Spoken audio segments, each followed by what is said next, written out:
Hi, my name's Robbie Samuels. I'm a virtual event design consultant and an executive Zoom producer.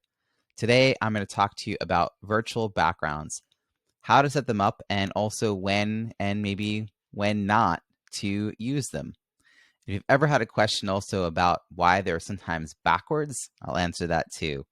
First thing we have to do is talk about how to upload them. So we're going to zoom down here to the stop video, click on the up arrow and choose virtual background.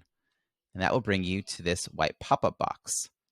Now there are some virtual backgrounds that are built into the system, these first three. And I can click on any one of them and it goes behind me. Now notice I do not have a green screen. So when I click on this, it does sort of have that weird effect where it's pretty obvious. My microphone is kind of fading out. I can disappear everything but my head. So that's the downside when you're not using a green screen and don't have the right lighting. I have noticed that if you have a darker background, it does work a little better. My, around my head doesn't look as weird. That kind of works. But if you have curly hair or or if you're balding or have less hair or white hair, this really doesn't work so well because sometimes it'll just kind of see through. So if I go like this, you can see part of my face is sort of fading. I also got some of these from a luxury real estate website when I was looking. They had Zoom backgrounds listed, which was pretty neat. Here's another one.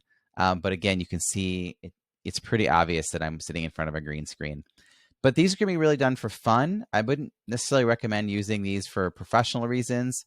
Here's one that I really like. Again, it looks pretty good because it doesn't seem to show, but I have to worry about, I can't use my microphone with it. And I could just, fade off completely.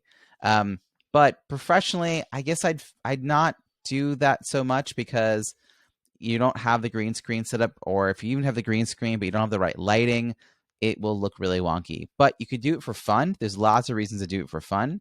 For Christmas, for Halloween, I was Waldo, so I use this.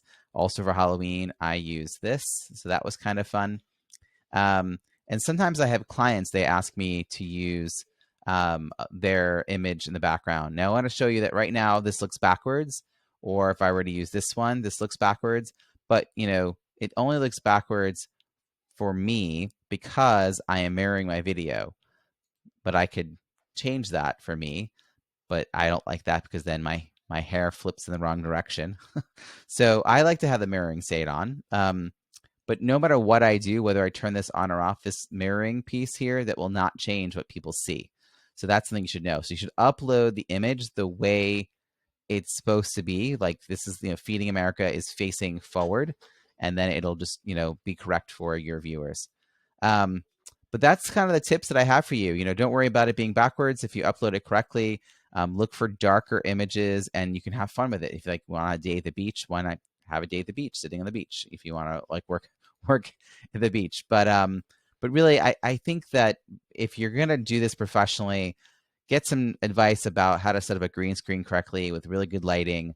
Otherwise, I would just take that away entirely and focus on having a natural background and work on having good light. And you can add fabric for a background if you want. There's a lot of options that are not virtual, but could add some color or texture or something interesting in your background. Hope that was helpful. Have a great weekend. I'll see you on Monday.